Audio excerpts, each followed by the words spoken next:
거길 보시면 조선 전후기 경제, 조선 전기 양반 지주생활이라는 게 있는데, 양반은 잘 먹고 잘 살아. 어떤 나라, 어떤 시대, 어떤 사회든지 지배층은 항상 잘 먹고 잘 살아.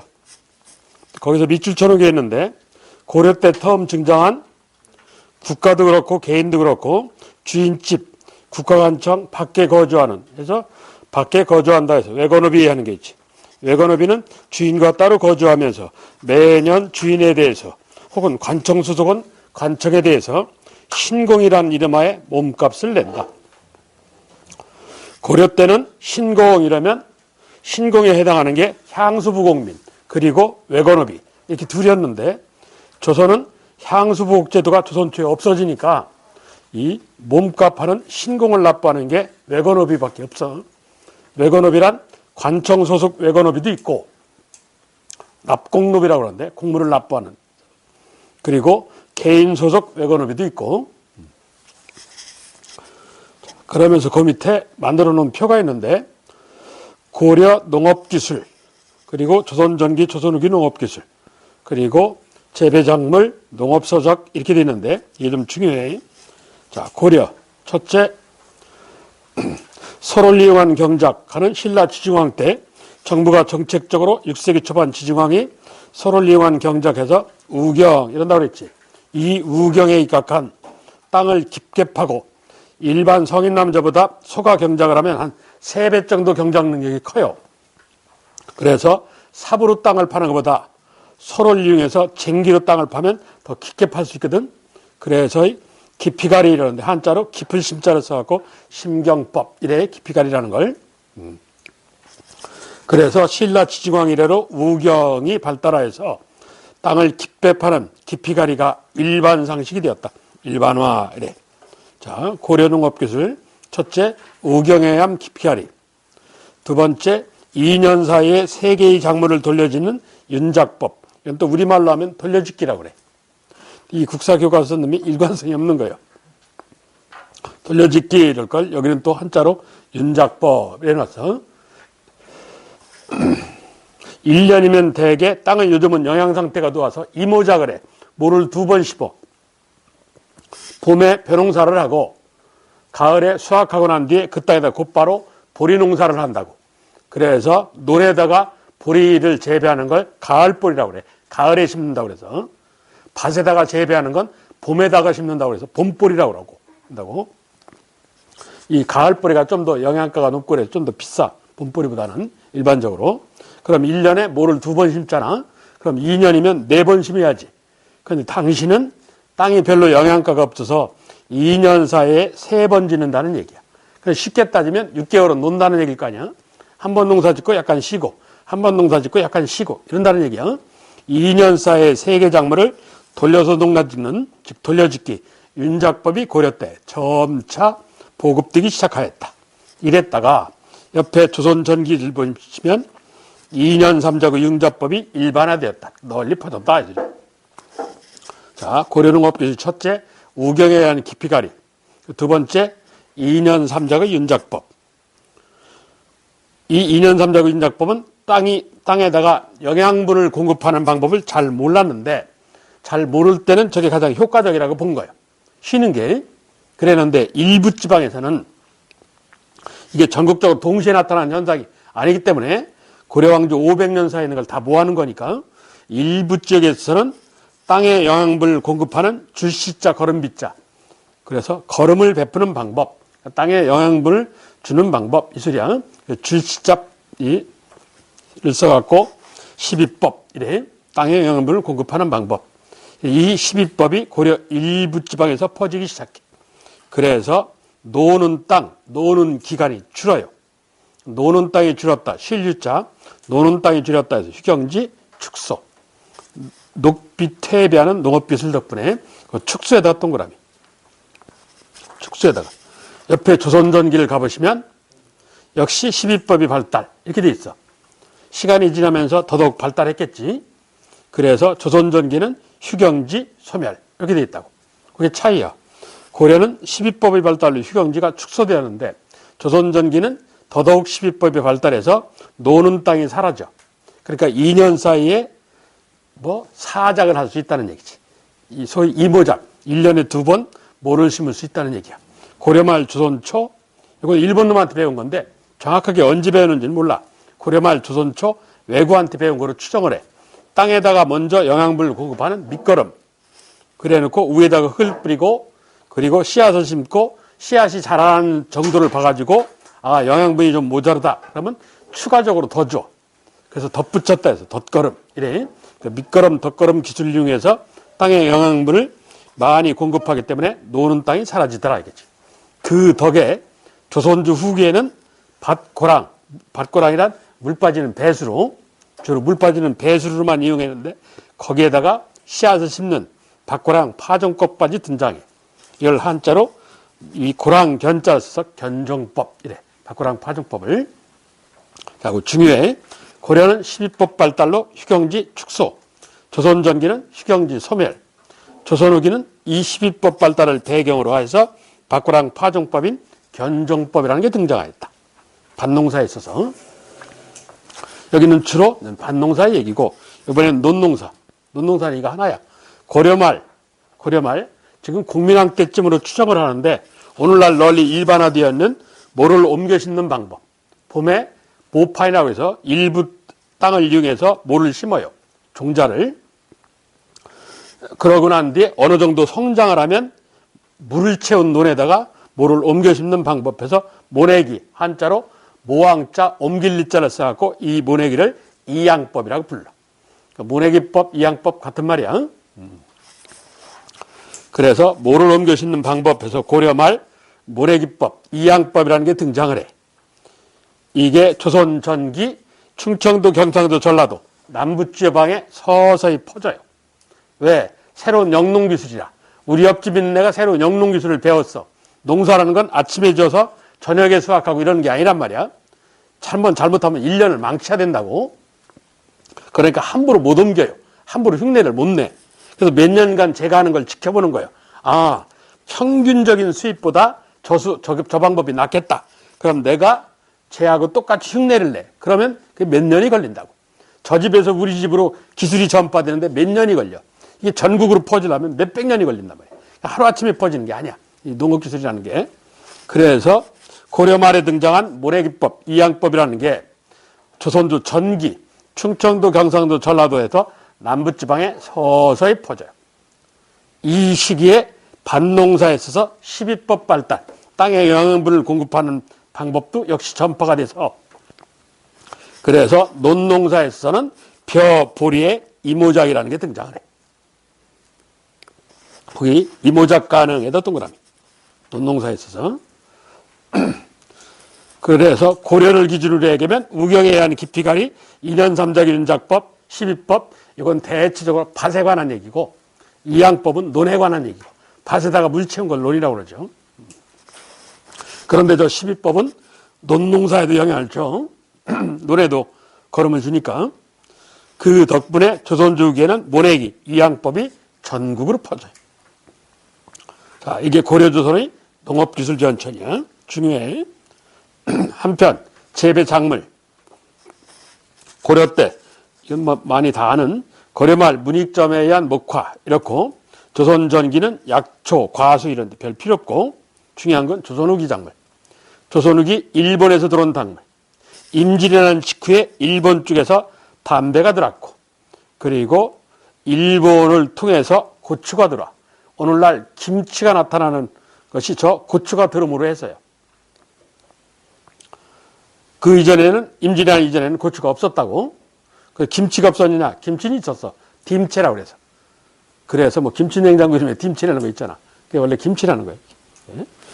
그리고 18세기 일본 쪽에서 고구마가 들어와요. 한편 중국에서 들어온 거예요. 토마토. 당시에는 토마토라고 쓰지는 않고 이집이라고 그랬는데 오늘날 이게 토마토야. 오늘날 따지면 케찹. 이 18세기경까지는 이 토마토를 식용을 안 했어. 사람이 먹지는 않고 이 사료, 동물 사료로 주로 썼어요. 빨간 과일은 딸기, 앵두 이런 거 빼놓고는 잘 안 먹었어, 사람들이. 이게 악마 열매라고 그래갖고 서양에도 그렇고. 여하튼 토마토가 이 17세기경에 들어왔고 그리고 청나라를 통해서 감자가 들어왔어요. 19세기 청을 통해서.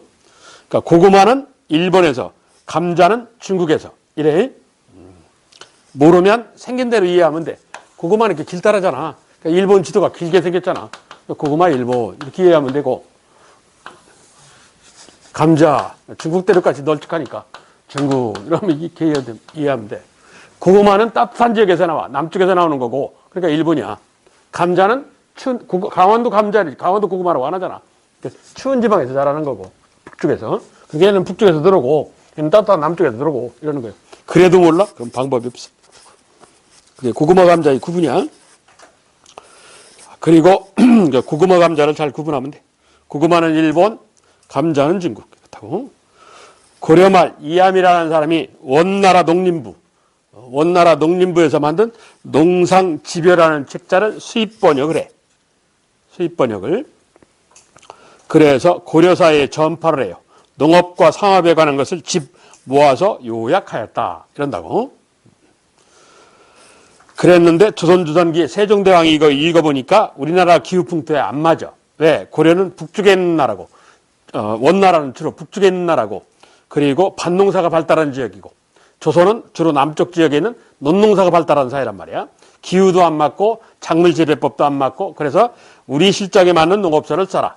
세종대왕의 명령으로 농림부 장관 정초라는 애가 조선 팔도에서 벼수학 제일 많이 하는 정산왕이라고 그러는데, 오늘날 불러갖고 넌 어떻게 그렇게 벼수학을 많이 했니? 해서 그 사람 얘기를 들어서 모아요. 그래서 농부들한테 실제 농사에 대한 경험담을 모은 책이 이 편찬대. 한국식 농업소죠. 이걸 농사에 관한 방법을 농민들한테 직접 설명들었다 해서 책 이름이 농사직설이야. 농사에 관한 얘기를 농부들한테 직접 설명, 이 뜻이요. 그러니까 우리 실정에 맞는 농업소. 한반도 농업소로 제일 중요한 농업소가 이게 농사직설이래. 이 책의 영향을 받아서 우리 실정에 맞는 농업소들이 여러 건들이 나와. 건들이. 그러니까 17세기 효종임금이 농림부 장관 신속을 불러서 우리 농민들이 농업소적을 보려면 몇 권이나 봐야 되냐? 한 10권은 봐야 되는데, 야, 이 자식 그거 언제 다 봐? 모아 하나로. 이런다고. 농리장관 신속이라는 애가 신속하게 묶었어. 그래서 농가에 있는 책을 모을 집자 전부 모았다. 농가 집성. 이래. 자, 농업소적이 농상집요, 농사직설, 농가집성. 이런 순서야. 그 순서를 물을 수도 있으니까. 그리고 그 밑에 12법 발달은 좀 아까 설명을 했고, 조선전기 조선정부는 모내기라는 이양법을 반대한다. 왜? 우리나라는 봄에 비가 잘 안 와. 가뭄 들어. 그런데 논농사는 밭에다가 물을 채운 걸 논이라고 그래. 그러니까 물 채우는 걸 전제 조건으로요. 봄에 가뭄 드는데 어떻게 물을 채우느냐. 그 문제가 있는 거 아니냐 하고 정부는 이양법이란 모내기를 반대를 해요. 이게 정부의 모내기 반대 이유야. 그러니까 백성들이 놀고 있네 이러더니 평상시 논 옆에다가 물 웅덩이를 하나씩 파요. 지금 그래서 오늘날에도 논 옆에 가면 조그만 물웅덩이들이 있어. 그 물웅덩이를 한자로 보라고 그러거든. 그래서 이 물웅덩이를 파고 농민들이 자체적으로 알아서 대응을 해요. 예. 그나머지 뭐 별 필요 없는 얘기고. 자, 그게 중요한 표야. 이러면서 한 장을 넘기면 조선 중기 16세기. 16세기는 연산군이 매일 놀고 훈급파와 사립파는 집단 패싸움하고, 그래서 한반도에서 100년 단위로 시험을 내는데 가장 출제율이 높은 데가 16세기야. 16세기가 백성이 가장 살기가 힘들어. 대장금 살던 시절이, 임꺽정 살던 시절이 제일 살기 힘든 때야. 이때가. 16세기 농민이 먹고 살기 힘들어서 농촌을 떠나요. 망해서 떠돌아다닌다 해서 유망. 네. 농민이 농촌을 떠나는 걸 정부가 막아야 돼. 양반 지배층도 막아야 되고. 왜 정부는 막아야 되느냐? 농민이 농촌을 떠나면 얘를 데려다가 군사복무 못 시키고 세금을 못 걷잖아. 그래서 16세기 농민이 농촌을 걸 떠나는 걸 막자 하는 정부의 방법이 있어. 황폐함을 구하는, 그러니까 비상식량에 관한 책을 정부가 써서 각 관청에 보급해. 굶어 죽는 위험을 없게 해주마. 그 책을 구황찰이라고 그래. 황폐함을 구하는 것에 관해서 찰요, 찰은 전부 모았다. 요즘 말로 하면 비상식량에 관한 서적이에요. 백성이 먹고 살기 힘드니까 산에 올라가서 나물 캐먹고 뭐 이런다고. 또 버섯 캐먹고. 근데 버섯이 먹어도 되는 버섯이 있지만 독버섯도 있단 말이야. 독버섯 먹고 많이 죽더라 이거지. 그러니까 그 버섯을 캐는데 의심스러우면 관청에 가서 이방, 호방, 예방하는 사람들한테 보여줘. 이거 먹어도 됩니까? 잠깐만 기다려봐. 해서 구황 차려 버섯편을 피는 거야. 근데 옆에 그림 그려 있고 설명이 있다고. 그럼 이방이 보고 야 독버섯을 버려. 이런다는 얘기야. 응? 이게 구황 차려라는 이 농업에 관한 서적이야. 구황 차려 하는 얘기. 이건 회유책이야. 정부가 실시한. 그랬는데도 백성이 도망간다. 그러면 주민등록증 검사를 해서 두드려 패는 거지. 뭐 호패법. 지금으로 따지면 주민등록증이죠. 그리고 5집을 하나로 묶어서 서로 감시 감독하라고 그래. 뭐 오가작통법 이러는 거야. 나오기는 15세기 나왔어. 17세기 외란호란 낭난 이후에 백성들이 또 먹고 살기 힘들어서 농촌을 떠나니까 정부가 이 오가작통법을 더더욱 17세기 강화했다. 이 얘기야.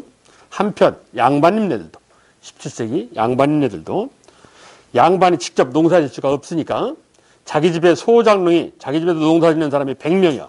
자고 일어나니까 20명이 도망가. 그럼 80명이 소작을 해야 되잖아. 그럼 20명이 농사짓다가 논단 말이야. 얼마나 아깝겠어. 그래서 소작농민이 농촌을 떠나는 걸 막아야 돼. 일단 살살 꼬셔. 회유책. 회유책으로 실시한 게 뭐냐? 사창. 빈민구제지도. 사창을 운영해. 양반 서너 명이 모여서 쌀 100가마씩 내. 중간에다가 창고를 하나 짓고 그 창고에서 가난한 소장농이 이 쌀 좀 빌려주세요. 몇 가마? 10가마요. 그럼 10가마 빌려줘. 봄에. 가을에 수확하고 난 뒤 이자 1가마하고 합쳐갖고 11가마니를 받는 거야. 이게 사창 운영이라는 거야. 그리고 어려울 때 서로 도와라 하는 예의를 강조해. 이걸 환난상일 이런다고. 이렇게 양반 지주들이 소장농이 농촌을 떠나는 걸 막으려고 꼬셔. 그래서 회유책이래. 그랬는데도 도망을 가. 그러니까 붙잡아서 개패도 패는 거지. 강경책. 향약을 통한 통제. 도망가다 걸리면 엉덩이를 30대 때린다. 뭐 이런 거야. 응? 그래서 정부도 그렇고 양반도 그렇고 농민이 농촌을 떠나는 걸 막자. 회유환경의 양면적인 정책을 써. 주로 16세기 연상이야. 이게 16세기 농민들의 삶이 어려워. 이러다가 조선 후기 양반 지주의 경영 변화. 거기 뭐 딴 건 별 필요 없고 밑줄 친 부분만. 두 번째 지주 전호제의 변화에서 보면 신분적 예속관계에서 경제적 계약관계로 그렇게 돼 있지. 그것만 기억해. 저게 왜 저렇게 되느냐? 좀 이따 얘기를 할게. 나머지 얘기는 그런 게다 하시면 돼. 밑에 내가 칸을 쳐놓고 정리해 놓은 게 있어. 자, 이게 중요한 얘기인데 조선 후기 산업의 주요 현상, 일반적인 현상. 요 8개는 외워야 돼. 지금부터 설명을 할 건데 토지에 있어서 이 토지는 지난 시간에 얘기했어. 병작반수, 반타작. 병작반수란 소작농이 주라고 농사를 해서 수확물의 50%를 지주한테 바치는 방법. 그러니까 민간용어로 하면 반타작. 라고. 유식한 말로 병작반수라고. 병작반수라는 방법에 의해서 양반 지주만 잘 먹고 잘 살고. 왜? 땀 한 방울 안 흘리고 50%를 먹으니까. 전호란 소작농이야. 소작농은 주라고 고생을 하는. 이게 조선주기 토지에 있어서 일반적인 현상이야. 병작반수인 지주전호제 강화. 이 말을 다른 말로 바꾸면 양반지주의 대토지소유. 이거하고 똑같은 얘기야. 양반이 엄청난 양의 땅을 가졌다 하는 얘기. 한편 조선주기 세금 걷는 방법. 세금 걷는 방법에 있어서 일반화된 건 조세의 토지를 대상으로 전세와 화폐를 받았다. 급납파. 이것도 지난 시간에 수치 개편하면서 얘기를 했어.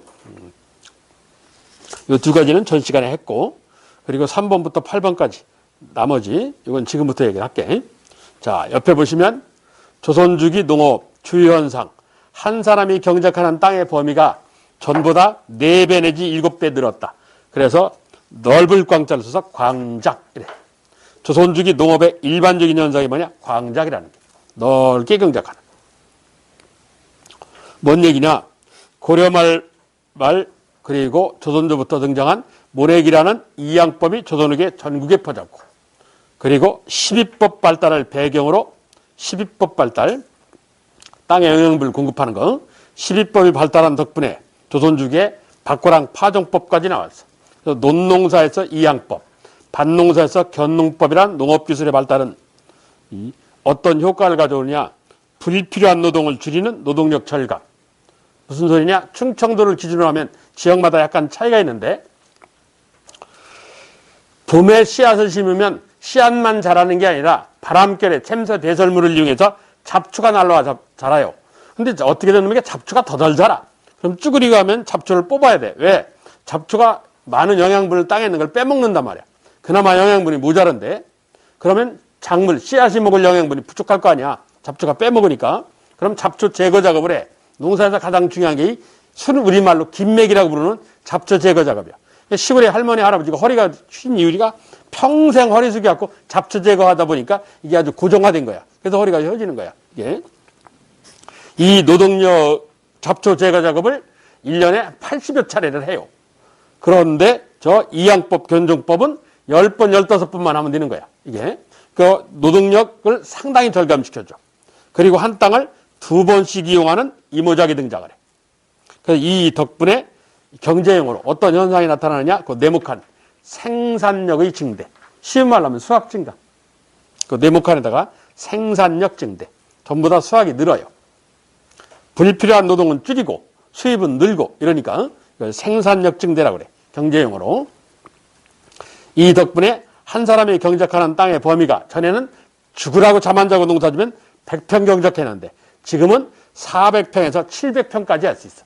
4배에서 7배까지 할 수 있어. 불필요한 노동을 줄이기 때문에. 이런다고 이걸 넓게 경작한다 해서 광작 이러는 거야. 이 광작이 전국적으로 퍼지는 거지. 그 덕에 어떤 일이 나타나느냐? 4배에서 7배까지 늘으니까 경영형 부농, 부자 농민이 등장을 해. 그 부농 밑에다 뭐라고 쓰냐? 놀부. 흥부놀부하는 놀부. 그리고 임금노동자. 임금노동자는 요즘 바로 일당 받고 일하는 사람. 예? 그 누구겠어? 흥부. 이런다. 그래서 이 광작의 유행을 설명하는 조선주기 문학작품이 뭐냐? 흥부놀부하는 놀부전이라는 거예요. 형제간의 우애, 그거하고는 전혀 관계없어. 그건 아동용이고 성인용은 저 광작 설명하는 거예요. 부자농민, 가난한 농민. 조선조 전기까지는 농민이 똑같았어. 먹고 사는 거 생활 정도가 똑같았는데 조선조 후기에는 차이가 나기 시작하는 거야. 머리 잘 써서 농업기술 발달 쪽으로 가는 농민, 놀부. 그렇지 못하고 게으른 농민, 흥부. 이렇게 간단 말이야. 예. 그걸 광작이라고 그래. 그래 농민의 경제적인 삶이 확 변해요. 그러니까 놀부는 열심히 일해서 부부가 저축을 해갖고 돈 주고 땅을 사는 거야. 서민 지주가 되는 거야. 또 돈 주고 양반신문을 사고 놀부네는 양반으로 올라가는 거야. 흥부는 거의 거지되는 거고 한다고. 그래서 조선주기 농업의 일반적인 현상이 농업기술이 발달한 덕분에 이양법, 시비법, 견종법이라는 한 사람이 경작하는 땅의 범위가 4배에서 7배로 늘었다는 광작이라는 거예요. 광작. 농업의 주요 현상이 광작의 유행이래. 그 밑에 두 번째 보시면 농업기술 발달하는 게 있어. 모내기가 확대되었다. 모내기란 이양법이요. 그래서 벼부리에 조선전기 이모작이 나타난 덕분에 이 땅 주인인 지주님은 벼 수확에 대해서는 소작료를 걷어가요. 그런데 벼를 수확하고 난 뒤에 그 땅에다 곧바로 보리를 심는다고 그랬단 말이야. 가을보리. 이 보리 수확은 몽땅 소작농이 다 가져. 이건 소작료를 안 받아. 그러니까 농민은 거기다 신경을 많이 쓰지. 보리 수확에다가. 그 얘기야. 거기 써있는 얘기야. 보리는 소작료 수치, 걷어가는 걸 수치라고 그래. 수치 대상에서 제외하였다. 한다고. 그런 혜택을 줬어. 그리고 그 밑에 농업경영이 변화하는데 보시면 모내기, 이양법으로 제초란 잡초 제거 작업. 김맥이라는 거. 잡초 제거 작업에 필요한 노동력을 아까 말한 대로 절감하게 됐다. 80번 하던 걸 한 10번만 하면 되는. 그래서 한 사람이 경작하는 땅의 범위가 전부 다 넓어졌다. 이를 일컬어 넓을 꽝 쳐서 광작이라고 그런다. 이는 농민이 사회 경제적 차이를 벌어지게 만든다. 계층분화. 사회 경제적 차이가 벌어지는 걸 계층분화라고 그래. 이러면서 한편 이 시기에 내가 생산해서 내가 먹겠다가 아니라 아예 내다 팔라고 작정하고 농사짓는 작물들이 나와. 한반도 최초로 이걸 상업작물 혹은 상품작물이라고 그래. 상품작물이 재배되었다. 이래서 조선주기 이양법, 12법, 견적법 덕분에 광주기 유행하고 이러니까 이 쌀 농사가 확대돼. 그래서 밭을 논으로 바꾸는 사람들이 많아져요. 이걸 한자로 번답이라고 그러는데, 그래서 이걸 알 수 있는 게 우리나라는 한자로 쓰면 전답 이러거든. 이게 한자로 밭전자야. 그리고 중국에는 없는 한자가 있어. 삼국시대 때 우리나라에만 나오는 한자가 있는데 그게 뭐냐? 이게 논답자야. 이게 논이라는 뜻의 답자야. 이건 밭이라는 뜻의 전이고 이건 밭을 뜻해. 그럼 중국은 이 논을 뭐라고 그러냐? 밭은 밭인데 물이 필요한 밭이다 해서 한자로 수전 이래. 중국은 지금도 논을 수전이라고 그래. 근데 우리는 이 글자를 여기다 올려버린 거예요. 그래서 만드는 거예요. 글자를 하나. 예? 이게 논답자예요. 논답자. 그래서 전답 이래. 뭐가 앞에 있냐? 전자가 앞에 있잖아. 그냥 한반도는 오랜 기간 동안 이게 밭전자란 말이야. 밭농사를 주로 하였다는 얘기야. 그랬다가 한반도가 논농사 중심으로 넘어오는 게 조선주 후기. 예? 조선 전기까지는 한국 사회가 밭농사 중심 사회야. 예? 그렇게 밭을 논으로 바꾸는 현상을 번답이라고 그래, 한자로. 자, 그리고 이제 중요한 얘기야. 이러면서 이렇게 농업기술이 늘고 수학이 늘고 이러면서 지대란 소작류, 거물로 따지면 임대료, 지대, 소작류의 변화를 겪어. 삼국시대 이래로 일반 상식이 아까 얘기한 병작반수라는 거야. 그걸 유식하게 타조법, 민간용어로 반타작 한단 말이야. 소작농이 죽으라고 농사를 줘서 수확물의 50%를 수확하고 난 뒤에 지주한테 갖다 바쳐. 그래서 50대 50 비율을 정하였다. 이걸 정률지대 2분의 1을 지주한테 갖다 바치는 방법 이런다고. 이건 풍년 흉년하고 밀접한 관계가 있어. 그렇지? 흉년을 만나면 수확이 줄을 거 아니야. 그래서 40가마밖에 수확을 못했어. 그럼 20, 20 나눠 갖는 거야. 대풍을 만났다. 100가마 수확했다. 50, 50 나눠 가죠. 그래서 이 타조법은 풍년 흉년하고 밀접한 관계가 있어요. 예. 삼국시대 이래로 일반적으로 소작년은 병작반수라는 타조법이야. 그래서 일반적인 방법이다. 그래서 소작인과 지주와의 관계는 뭐 지배하고 지배당하는 지배 예속 관계다. 예속은 노예처럼 소속되었다. 그래갖고 예속이라고 그래. 그러니까 상하 관계다 이 소리야. 왜? 소작농이 게으르면 수확이 줄어. 수확이 줄면 지주한테 오는 몫이 줄지. 그러니까 지주의 잔소리가 심해요. 이건 지주의 개입이 있단 말이야. 이건 지주한테 유리해. 이건. 그런데 조선 후기에 백성이 스스로 살기 위해서 노력을 했어. 왜? 논 옆에 무릉덩이를 하나씩 파더란 말이야. 백성 스스로가 정부가 가르쳐준 것도 아니고 농민 스스로가 또 농기구도 개량하고 머리를 잘 썼어. 이양법 만들어내고 12법 만들어내고 뭐 이런단 말이야. 그래서 농민 스스로, 이게 국가가 시킨 게 아니야. 농민 스스로 이런 일을 했기 때문에 소작농이 지주한테 가서 요구를 하는 거야. 그래서 소작농과 지주가 사전에 소작료를 1월 1일 날 미리 수확하고 난 뒤가 아니라 씨 뿌리기 전에 1월 1일 날 계약을 맺어. 네 가마 반 이런 식으로. 이렇게. 그래서 이걸 액수를 정하였다 해서 정액지대라고 그래. 액수를 정하였다 해서 정액지대. 오늘날 학자들이 보니까 정했는데 대체적으로 어느 정도로 정했느냐? 밑도 끝도 없이 정하지는 않았을 거 아니야? 평상적으로 그 땅이 수확하는 물량의 3분의 1 정도로 정하더라, 이게. 예를 들어서 이 땅이 10년 평균을 내니까 12가마 수확하는 땅이다. 그러면 4가마 혹은 4가마 반 이렇게 정했다는 얘기야. 오늘날 학자가 보기에. 일반 상식은 50대 50, 2분의 1인데 이 새로 등장한 소작료 방법인 도조법이라는 방법. 소작료를 넣고 내기도자야. 내기도자. 그래서 내기를 건다 해서 도조법 이러는데 이건 학자들이 보니까 3분의 1 정도 수준에서 결정됐다. 그럼 소작료가 줄어든 거지. 50%에서 33%로 줄은 거니까 벌써 줄었잖아. 이건 풍년, 흉년하고는 아무 관계가 없어. 이게 포인트야. 풍년, 흉년과 관계가 없다. 왜? 1월 1일 날 미리 주니까. 수확하고 난 뒤가 아니란 말이야. 1월 1일 날 미리 주니까 풍년, 흉년하고 관계가 없어. 그러니까 그래서 지주는 좀 위험부담이 있는 거예요. 7월 달 한 달 내내 눈 왔다. 그럼 날 새는 거죠. 이미 사용료 받아먹고 이랬잖아. 조선족이 처음 등장한 거다. 이건 상하관계, 지배예속이라는 상하관계가 아니라 뭐 수평관계, 계약관계. 그래서 아까 뭐 지배예속이라는 수직적 관계에서 상호 계약이라는 수평관계로 변하는 거야. 그만큼 소장농의 지위가 올라간 거지. 이건 소장농한테 유리한 방법이다. 일단 소장료를 지켜주니까. 중요한 건 도주법이야. 첫째, 도주법. X를 정했다 해서 정액지대. 대체가 얼마 정도? 3분의 1 정도. 그리고 풍년, 흉년하는 건 전혀 관계가 없다. 이건 지주와 소장농과의 관계가 상호 계약 관계다. 즉 수평 관계다. 이건 조선 주기에 처음 등장한 방법이다. 그럼 저걸 지주가 저절로 소장농한테 유리한 도주법을 허락해 줬겠는가? 그럴 리가 없지. 소장농이 투쟁을 한 거야. 지주한테 가서 집단 항의를 한 거야. 야, 너 지주한테 이렇게 이득이 갔는데 나한테 왜 반대급비가 안 오냐? 그래서 소장농의 투쟁의 결과야. 그걸 뭐라고 그러냐? 소작쟁의라고 그래. 쟁의는 데모, 투쟁, 이 소리야. 소장료 투쟁의 결과야. 저절로 그런 게 아니고. 그래서 도주법이라는 새로운 방법이 등장하였다 하는 얘기야.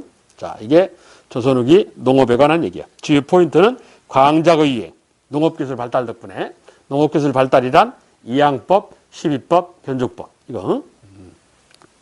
그리고 두 번째 도주법 하는 소장료 얘기. 그 두 가지가 포인트야. 자, 이러한 제일 밑에 조선 후기 산업구조의 변화. 사실 이게 제일 중요한 얘기인데 별거 없어.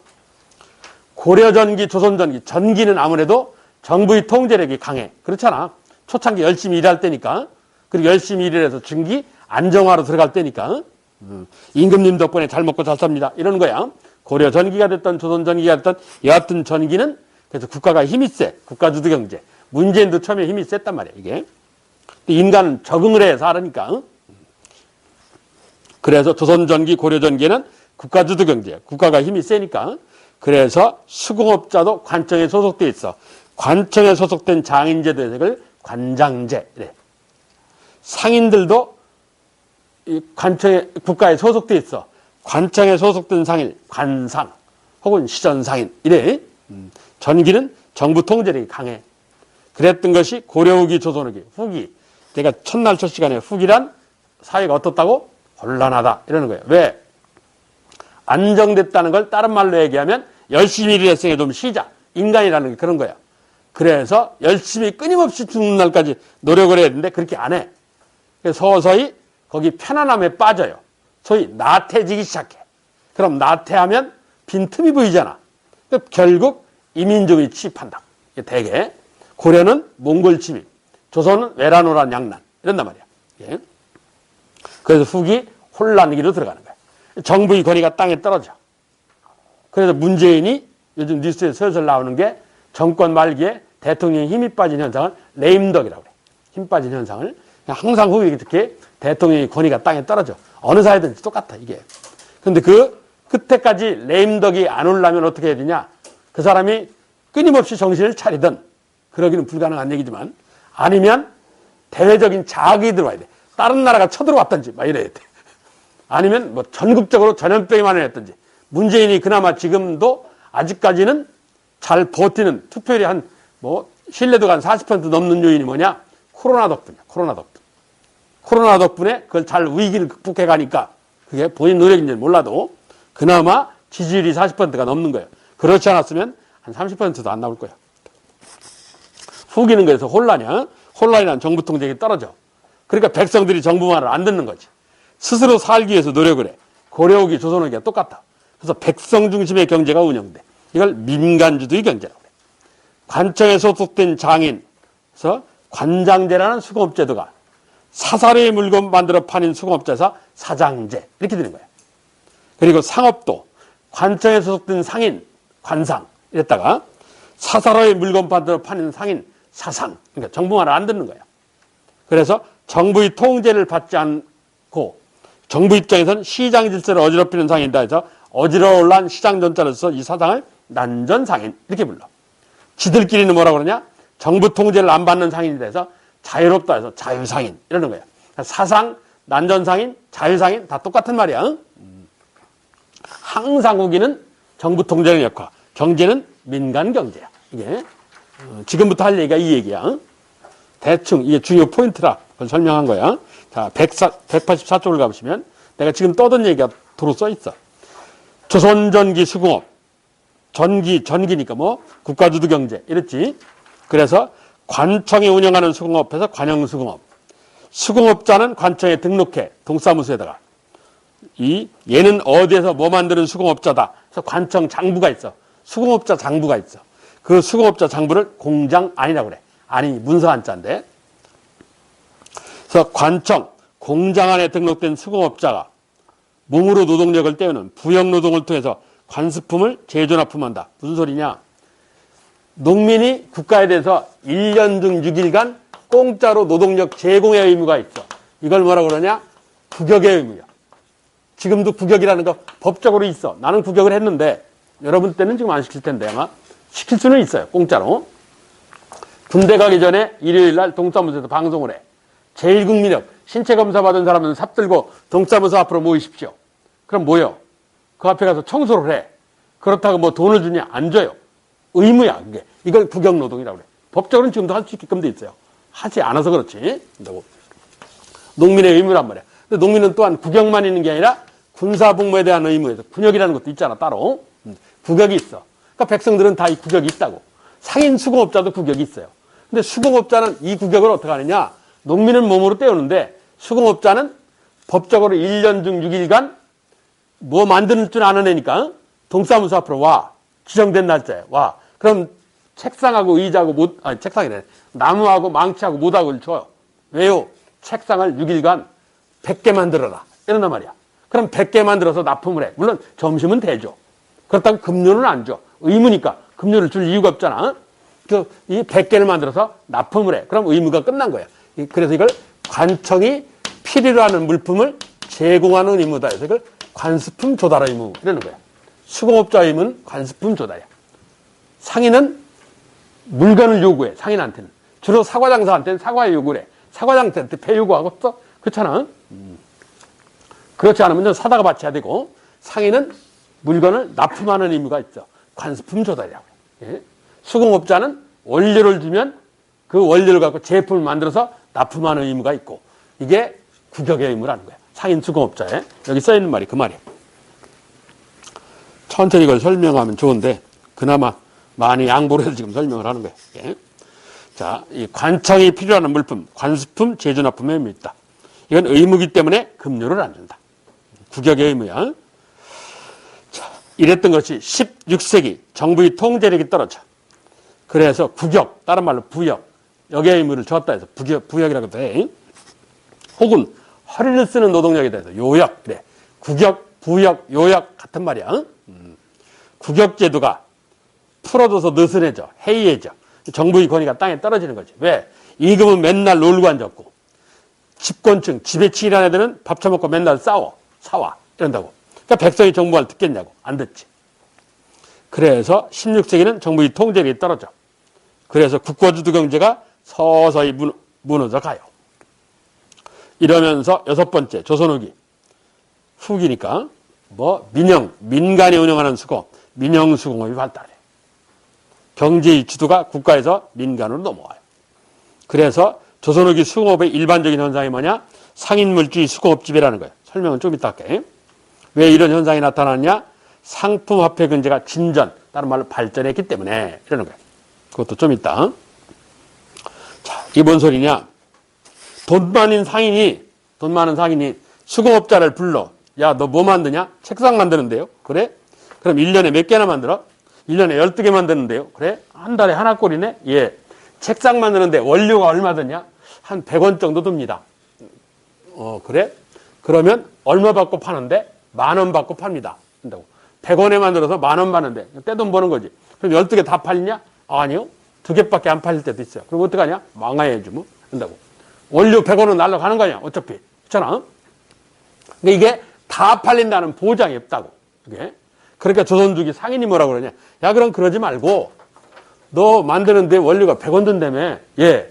그럼 내가 매달 1일, 1월 1일 날, 2월 1일 날 너 책상 언제 파는데? 3월달 신학기에 팝니다. 그럼 내가 매달 1일 날 3,500원씩 줄게. 너 10,000원 받는다며. 이러는 거야. 그럼 3,500원에 상인이 미리 사는 거야. 그리고 이걸 만들어갖고 수공업자는 이 제품을 만들어서 상인한테 갖다 납품을 하는 거야. 이게. 이러면 큰 돈은 못 벌어. 그렇잖아. 단 매달 꼬박꼬박 사전에 월급이 들어오잖아. 예?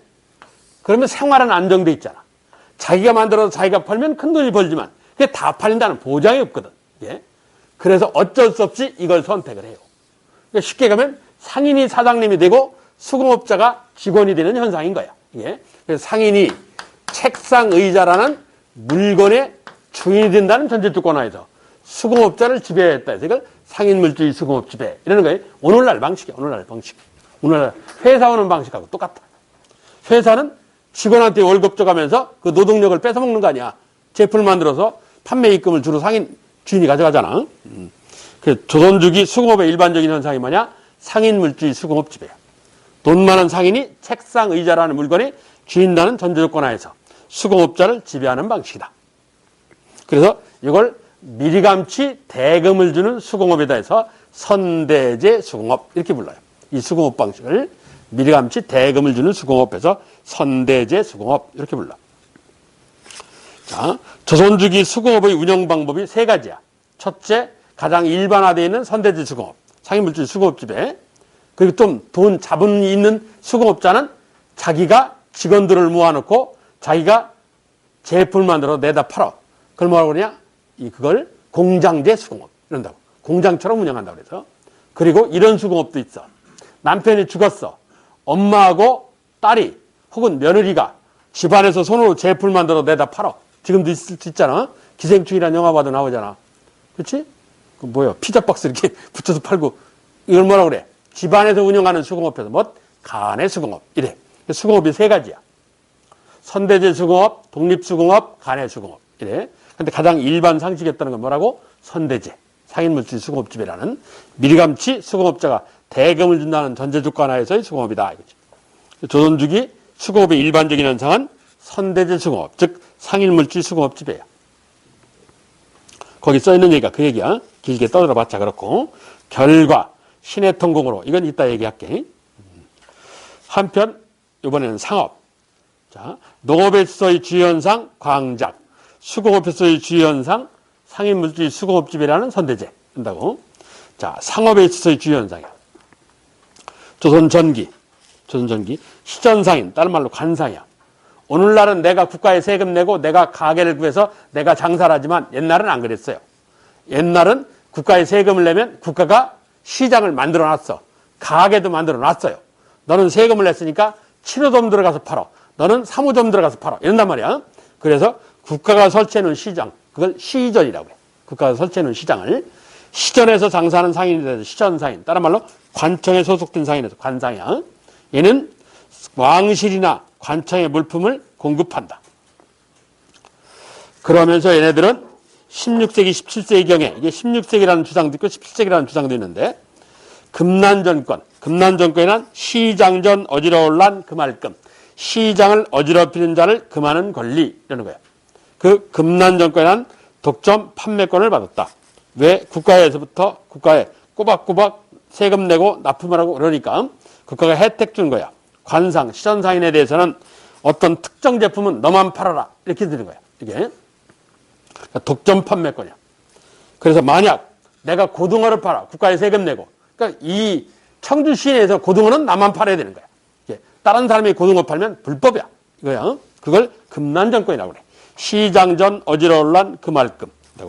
금난정권 이러는 거야. 예를 들면 옆으로 세울 시간이 없는데 여러분 아는 얘기를 하면 어느 날 아파트에 리어카 끌고 어떤 아줌마가 와갖고 중국식 호떡 팔아. 그럼 그 아줌마 국가에 세금 내겠어? 안 낼 거 아니야. 그렇지? 그럼 내가 중국식 호떡을 사 먹어. 그러면 저 상가에 있는 호떡 파는 아줌마가, 피자집 아줌마가 혹은 치킨집 아줌마, 상가에서 가게 내고 장사하는 사람, 얘네들은 세금 낼 거 아니야. 영업자라는 걸 낸단 말이야. 그리고 장사꾼이 세금을 냈으면 의무를 다한 거 아니야. 의무를 다했으면 권리를 행사하는 거예요. 그럼 어떻게 하느냐? 동사무소로 전화하고 걸어. 야, 내 아파트에 이상한 아줌마 나와서 물건 판다. 다 통제해라. 이런다고. 왜? 국가 공무원은 국민 세금 갖고 운영하는 거니까 그걸 해야지. 그러니까 몽둥이를 듣고 쫓아와. 그 아줌마 잡으려고. 그 아줌마는 정보화 시대 아니야? 어디서 정보를 보냈더니 벌써 도망을 가버렸어요. 이게 한두 번도 아니고 이게 하기가 힘들어. 그러니까 공무원이 어떤 편법을 쓰느냐? 이 치킨집 아줌마한테 아줌마 내가 몽둥이를 맞을 테니까 그 불법 장사꾼 나오면요 개패도 패요. 그런 거예요. 불법 장사꾼이 나타나면 이 아줌마가 두드려 패는 거예요. 왜 때려? 이랬더니 몽둥이를 보여줘. 거기 뭐라고 써있냐? 시장저를 어지러워한 금할금에서 금난정권 이렇게 써있는 거야. 이 지금도 있는 현상이란 말이야. 지금도. 이 금난정권이라는 관상한테 불법 장사꾼 사상을 통제하라고 권력을 준 거야. 그걸 금난정권 이러는 거야. 어? 관상의 사상 통제권이야. 이러는 시전상인 즉 관상이 누가 있냐? 첫째 생활 필수품과 관련된 6가지 주요 업종을 판매하는 상인데 그걸 유기전상인이라고 그래. 유기전상인. 금난정권은 방금 전에 얘기했고 여기 세 번째 보시면 조선조, 관상, 정부한테 허가받고 장사하는 관상은 딱 셋밖에 없어. 첫째 시전상인. 시전상인 중에 가장 대표적인 게 유기전상인이야.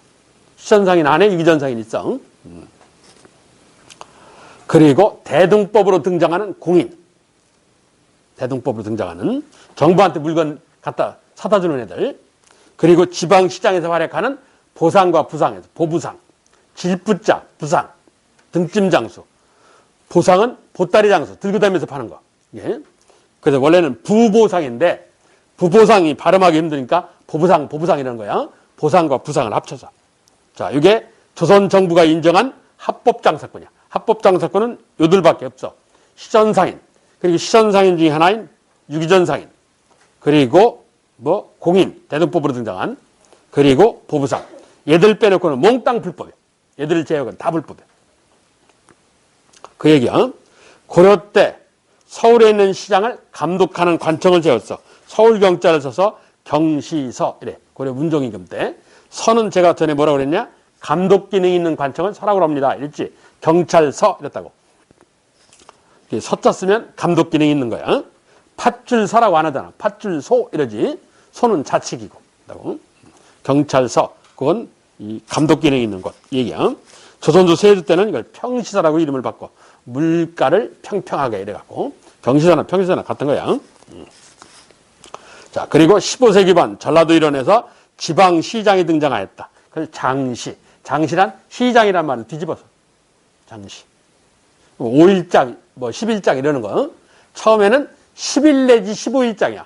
어느 지역은 15일에 한 번씩, 어느 지역은 10일에 한 번씩 이렇게 썼다가 16세기경부터 5일에 한 번씩 장이 쓰는 거로 자리를 잡아. 그래서 5일장 이러죠. 1일날 장 쓰면 6일날 쓰고 이런 식이야. 2일날 장 쓰면 7일날 쓰고 이런 식으로 5일장 하는 개념이야. 현재 전국에서 5일장으로 가장 오래되고 가장 큰 데가 이 전라북도 익산 북부시장이라는데 거기 가장 커. 자, 이게 조선전기 상업과 관련된 얘기야. 그러면서 이런 이 조선전기에는 화파 유통이 부진하다. 그래서 초기에는 저화라는 지폐, 세종대왕 때 만든 조선통부 등 화폐를 널리 유통시키고자 하는데 부진하였다. 왜 그러냐? 자급자족의 농업사회므로. 내가 생산해서 내가 먹겠다. 내다 팔을 일이 없지. 내다 팔 일이 없으면 경제가 안 발달해. 경제가 안 발달하면 상공업이 안 발달하고 화폐가 널리 안 쓰여. 이게 공식이야. 경제의. 얘기는 나중에 다시. 그래서 거기 두 번째 보시면 조선전기 화폐 유통이 부진하다. 자급자족의 농업사회면 이건 고려 때 얘기를 한 적이 있어. 그럴 때 고려경제에서 얘기를 했어. 고려에서 조선조 전기까지는 화폐 유통이 부진하다. 화폐를 잘 안 썼다. 왜? 자급자족의 농업사회로.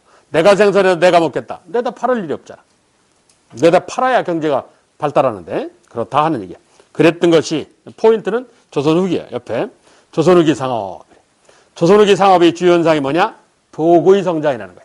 도구란 몰도 팔고 모아서 파는 자. 요즘 말로 하면 독점도매상 이 소리야. 독점도매상. 자, 이것도 묘사하는 문학 작품이 아주 유명한 게 있어. 박지원의 뭐라는 거야? 그 중간에 보면 허생전이라는 거야. 박지원의 허생전이가 도구 비난하는 얘기야. 장사치가 이래요. 돌아다니면서 장사하는 사람은 한자로 뭐라고 그러냐? 상이라고 그래. 상. 상인이 이러잖아. 왔다 갔다 장사하는 사람은 상이라고 그러고 자리 잡고 오늘날은 주로 자리 잡고 장사하는 사람들이 많잖아. 자리 잡고 장사하는 사람들은 고라고 그래. 고. 가게를 내서 자리 잡고 장사하면 옛날 조선시대는 자리 잡고 장사하는 경우가 별로 없었어요. 예. 자리 잡고 장사하면 고라고 그래. 앉아서 장사한다 해서 좌고, 앉아서 장사하는 놈 중에 자본이 많아. 그래서 뭘 또 따서 도고 이러는 거야. 고는 자리 잡고 장사하는 사람을 얘기하고 상은 돌아다니면서 행상이라고 하잖아. 돌아다니면서 장사하는 거야. 보부상이던 사람들. 장사꾼이 그 두 종류인데, 그러니까 그 상만 있는 사회에 고가 등장하는 거지. 자리 잡고 또 큰 자본력을 갖고. 자, 조선후기 상업이 발달했다. 왜 발달했냐? 생산력이 증대하고 수공업이 활발하고. 이게 무슨 소리냐? 이게 내가 여러 번 한 얘기야. 이 국사교과서에 이렇게 써놔서 나도 그대로 따라서 썼는데, 봐. 상공업이 발달하면 뭐가 발달한다고? 화폐가 널리 유통된다. 화폐가 널리 유통되면 뭐가 발달해? 도시가 발달한다. 상공업 화폐 도시는 붙어 다닌다. 내가 이랬지. 그 얘기야, 이게 지금. 별거 없어. 대한민국 농경사회니까 농경사회는 상공업이 발달하려면 물건이 많아야 돼. 그치? 10명인데 물건이 10개 나왔다. 그럼 내다 팔을 일이 없잖아. 10명인데 100개 나왔다. 그럼 90개 남잖아. 그거 팔아야지. 그냥 놔두면 썩는단 말이야. 그러니까 생산력이 증대가 돼야 돼. 쉬운 말로 수확이 증대가 돼야 돼. 농업사회는. 그래야 시장이 발달하는 거야. 그래서 첫째, 농업 생산력이 증대. 뭐 이양법, 견증법 이런 거. 그러니까 수공업이 활발해진다. 제목이 상업 아니야. 합치면 상공업 활발이지. 그래서 부세이금 납파. 부세는 부과된 세금. 부과내는 세금이 금납파. 화폐로 냈다. 이 소리야. 화폐가 발달했다는 얘기지. 그래서 도시 인구가 증가했다. 도시가 발달했다는 얘기잖아. 상공업 화폐 도시 발달. 이 소리야. 이게 결국은. 그걸 저렇게 풀어놓은 거야. 별거 없어. 그게. 상공업 화폐 도시 발달은 붙어 다니는 거야. 이 경제의 법칙이야. 누가 시켜서 되는 게 아니야. 전 세계 경제의 법칙이에요. 그리고 대동법하에 공인 덕분에 상공업이 발달하기도 하고. 왜? 공인이 엄청난 양의 물건을 사주기 때문에 그 시장이 번성을 한단 말이야. 공인은 와서 사과를 한 상자, 두 상자 사는 게 아니라 몇천 상자씩 사간단 말이야. 이게.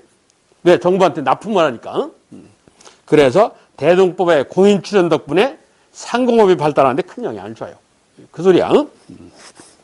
자, 이렇게 조선후기 경제가 번성하기 시작해. 발달하기 시작해. 자, 그러면서 공인은 대동법으로 등장한 국가한테 물품을 납품하는 어용사인. 오늘날 조달청이라고 그랬죠. 이건. 이들은 도고, 대자본가로 성장한다.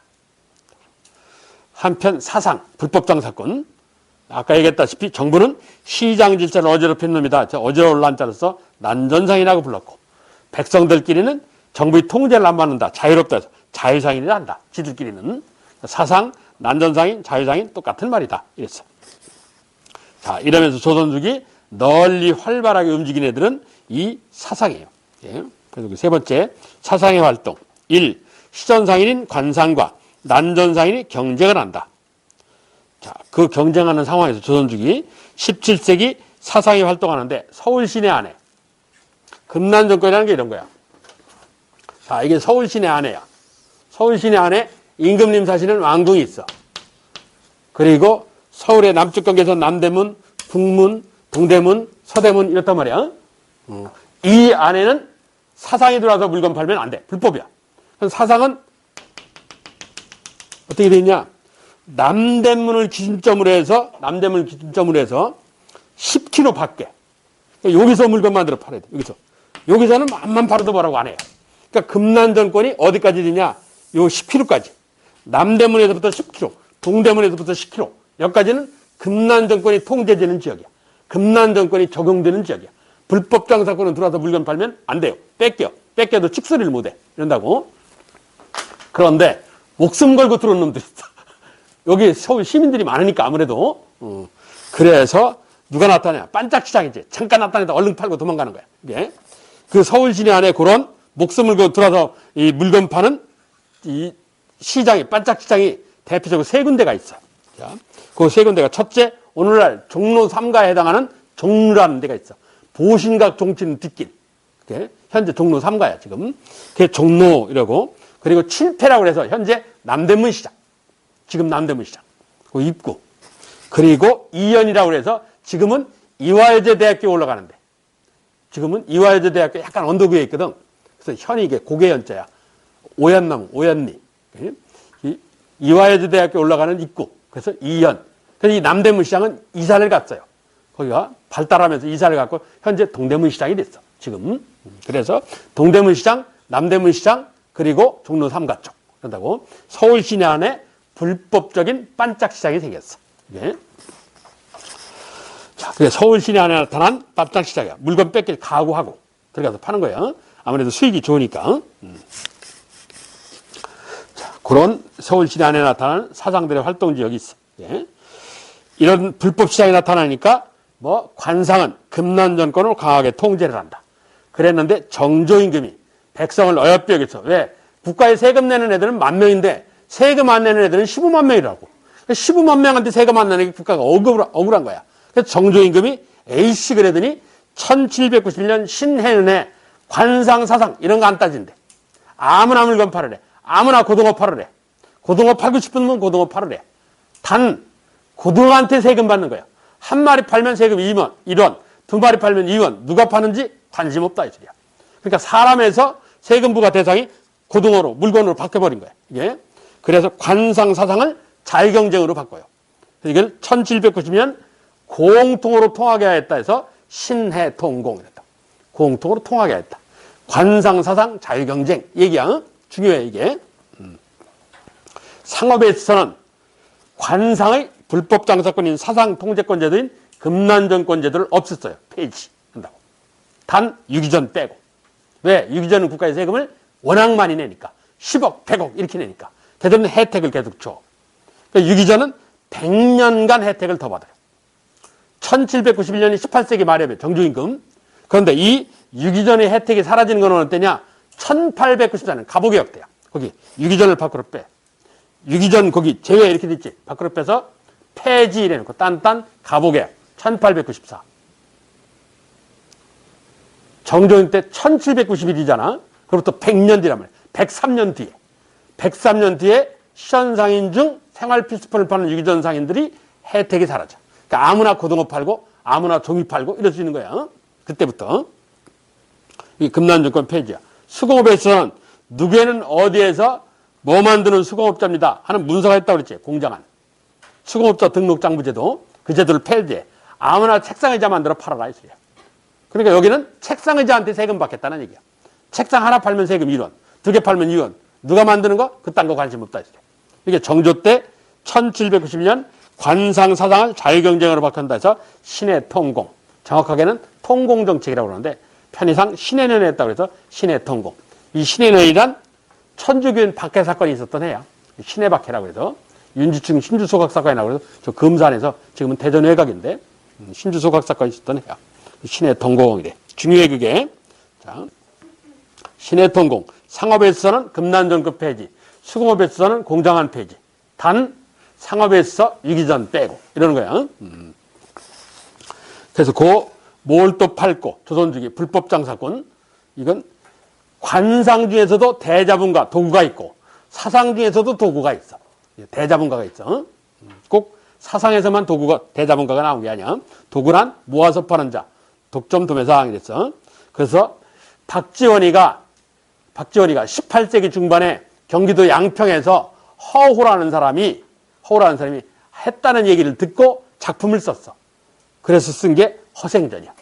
그 허호라는 사람 때 창간에다 허생원이 이러는 거야.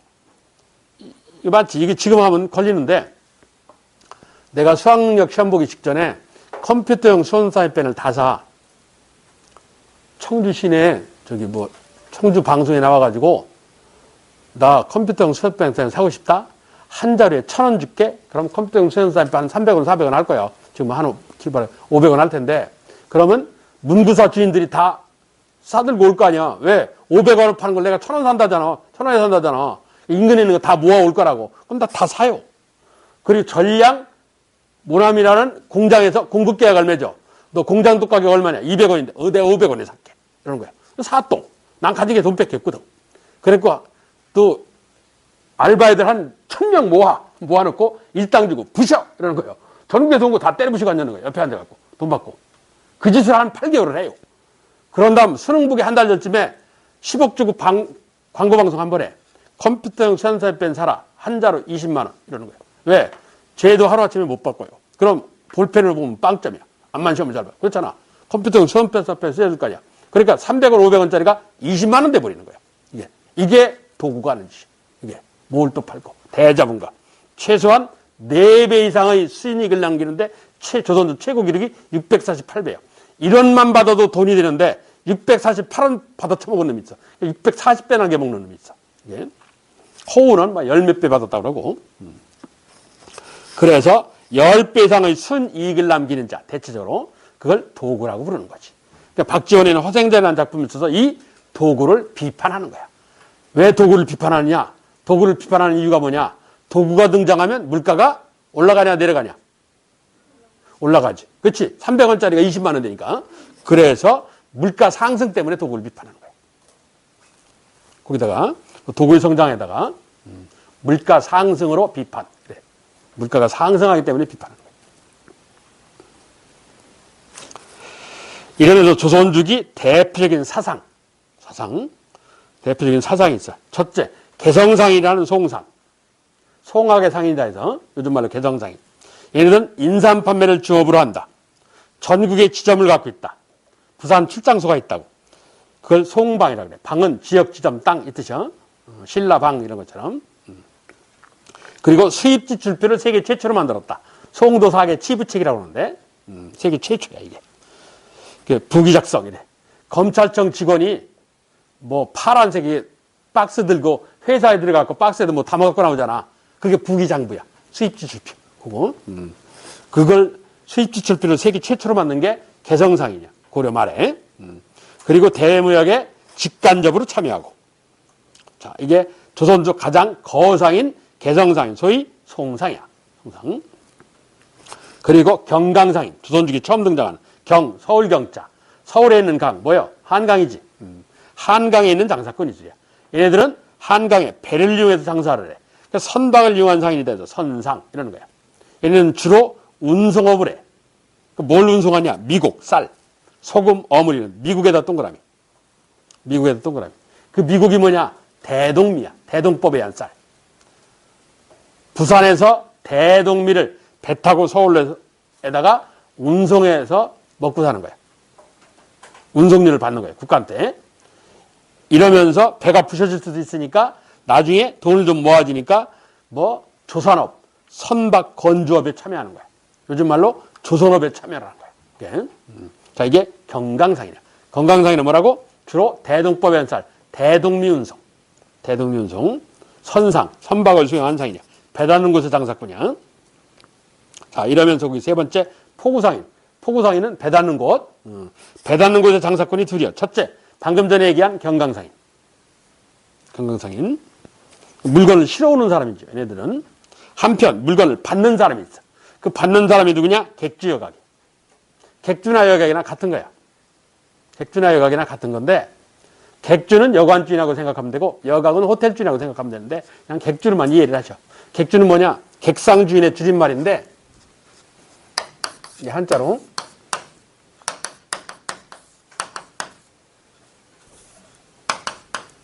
이 얘기야. 손님 객자 이게. 손님 장사꾼의 떠돌이 장사꾼의 주인 역할을 했다. 줄여서 객주이라는 게. 떠돌이 장사꾼의 주인 역할을. 무슨 소리냐. 내가 강원도 홍천에서 영지버섯 재배를 하는데 영지버섯이 인삼보다 비싸. 이게 사 먹을 만한 사람이 없어요. 그냥 소양강호 배를 타고 서울 마포에 도착을 한 거야. 짐을 들고 영지버섯 10kg 들고. 그럼 하룻밤을 자야 할 거 아니야. 그래서 마포여관에서 하룻밤 들어가 사는 거야. 그 마포여관 주인이 어떻게 오셨어요? 아, 나 영지버섯 팔러 왔어요. 그랬더니 마포여관 주인이 뭐라 그러냐? 우리 집 뒷집 가게 아저씨가 치질이 심해서 치질에 탁월한 효능이 있대. 의학서 보니까 그렇게 됐더라. 치질에 탁월한 효능이 있는 이 영지버섯 살라고 하던데. 아, 그래요? 다리 좀 놔주실래요? 내가 소개를 떼어드릴게. 1kg에 100원씩 드릴게. 소개 좀 해주세요. 그래서 10kg를 다 팔았단 말이야. 그럼 다음 장날 어디 오겠어? 안면에 있으니까 그 마포여관에 또 갈 거 아니야. 그러니까 이제 거래를 튼 거지. 1년간 친해졌어. 돈 좀 빌려주세요. 이것 좀 맡아주세요. 이것 좀 갖다 주세요. 내가 서울지를 모르니까 이런단 말이야. 그래서 본업, 숙박업을 기본업으로 해서 누가? 객주가 14개 업종에서 활약을 해요. 그러니까 엄청난 부를 축적을 해. 이 한국 포구에서 그걸 객주라고 그래. 떠돌이 장사치의 주인 역할을 했다. 그런다고 객주 이래. 그래서 거기 객주를 보시면 포구를 하나 유통망으로 형성, 상품 매매를 중개, 운송, 보관, 숙박, 금융업에 참여했다. 이런다고 이게 객주야. 단 뭐는 안 하냐? 요식업은 안 해. 요식업. 먹는 장사는. 요식업은 안 해요. 일단 옛날에는 별로 사람이 이동을 안 했고 그래서도 안 하고 두 번째 의리가 있어요. 상도의가 있어. 요즘 대한민국 재벌놈들은 상도의도 없어. 상도의가 있어서 요식업을 안 하는 이유가 또 하나가 있어요. 뭐라냐? 남편이 죽었어. 그럼 생계수단이 없잖아. 맞벌이도 안 되고. 그러니까 부인이 뭐 딸과 며느리와 함께 뭐를 해? 요식업을 해. 그게 유명한 뭐요? 주막. 그렇지? 그러니까 개입을 안 하는 거야. 치사하잖아. 그게 먹고 살려고 생계수단 때문에 그 아줌마가 딸 데리고 며느리 데리고 하는 건데 그걸 뺏어 먹고 하냐고. 그거를. 그렇잖아. 그러니까 이 객주는 상도의 의리가 있는 거야. 그러니까 거기는 설사 돈이 돼도 개입을 안 하는 거예요. 이게. 그래서 요식업을 제외한 14개 업 중에서 활약하는 게 객주예요. 이게 객주 의리. 자, 그래서 포구상인의 대표적인 게 물건을 실어나르는 누구? 경강상인. 그 물건을 받는 객주. 이런 거야. 배다는 곳의 장사꾼이 둘이야. 물건을 실어나르는 경강상인. 물건을 받는 뭐 객주. 예. 그리고 인삼파매를 주업으로 해서 전국에 지점을 두고 장사하는 유명한 개정상이라는 송상. 이런 장사꾼들이 있어. 자, 이게 조선 주기 대표적인 장사지야. 그러면서 그 밑에 것까지만 할게. 이거 아까 얘기를 해서 장시. 장시는 지방시장이라고 그랬지. 어느 때 등장했다고? 장시는 조선주 15세기 후반. 첫째, 장시는 15세기 후반 등장. 어서 곡창지대인 전라도에서. 물건이 많은 지역에서. 물건 적은 지역에서 시장이 나올 이유가 없잖아. 물건이 많으면 먹고 남는 게 생기니까 시장이 나오는 거야. 전라도에서, 곡창지대. 그럼 장시에서 활약하는 사람이 누구냐? 아까 누구라고 그랬어? 보부상. 그것만 알면 돼. 장시는 15세기 후반. 어디서 나왔다고? 전라도. 활약하는 상인? 보부상. 보상과 부상, 보부상. 그러는 거야. 장시야. 장시는 그것밖에 필요 없어. 딴 건 몰라도 상관없어. 자, 이게 상업에 관한 얘기야. 상업의 주요 현상. 뭐라고? 도고. 몰도 팔고. 이걸 묘사하는 문학작품 박지원의 허생전. 왜? 물가 상승 때문에. 물가 상승 때문에 박지원이가 허생전이라는 작품을 썼다. 이 상업이 대외로 확장된 걸 무역업이라고 그래. 잠깐 쉬었다가 무역업 이거 할게.